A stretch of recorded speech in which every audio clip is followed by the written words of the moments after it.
International meetings such as this, countries of course come with their own agendas, their own priorities, and when joint statements are developed, these things, as you've just intimated, worked over extremely carefully by diplomats, by senior officials, and then ministers. But really the joint declaration is something that governments will live up to, will abide by.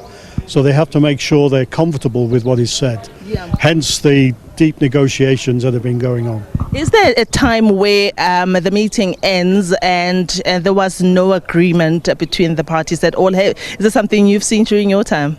Well, not in my particular area, which is actually a very narrow area compared to what's been going on here at the G20. But I'm sure such things do happen.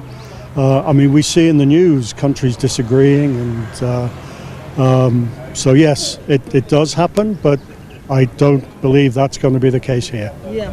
Professor Phillips, I know that we talk a lot about research, science and innovation, and perhaps we don't talk enough or simply enough about how that changes the lives of the G20 member countries. If that is advanced, and why we are meeting here today. Perhaps maybe you could share with us about the importance of spearheading this particular task track. So, the project that I lead, the Square Kilometre Array Observatory, building the two world's largest radio telescopes, one in the Northern Cape, in the Karoo, and the other in Western Australia, with 16 member countries contributing to this. But one of the reasons that governments invest in massive science projects like this, they're interested in the science, but also they're interested in the societal benefits, the benefits to the people.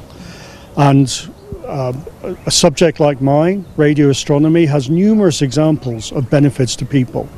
Radio astronomers invented Wi-Fi, which we use all day, sometimes, every day, and all day. We provide the information that enables GPS, Google Maps, to work accurately. We've assisted with the techniques for advancing medical imaging and things like this. So it's those benefits that interest governments as well as the science. Are you satisfied with the amount of resources that are put by governments in future research that's going to change the face of? Always a challenge, because there are always conflicting priorities. Health, employment, increasingly defence, as we see in the sort of troubled times that we live in at the moment.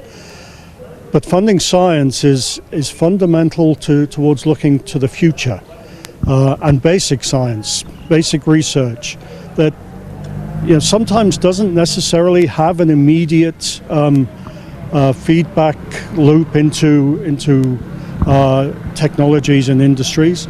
It sometimes can take 20, 30 years into the future before we see the benefits. It's like an investment, really. It is very much an investment, really, governments need to recognize that. With 3 or 5 year terms, governments don't necessarily see, they're interested in the current. They are interested in the future, but sometimes, in my view, the priorities are not quite where they should be.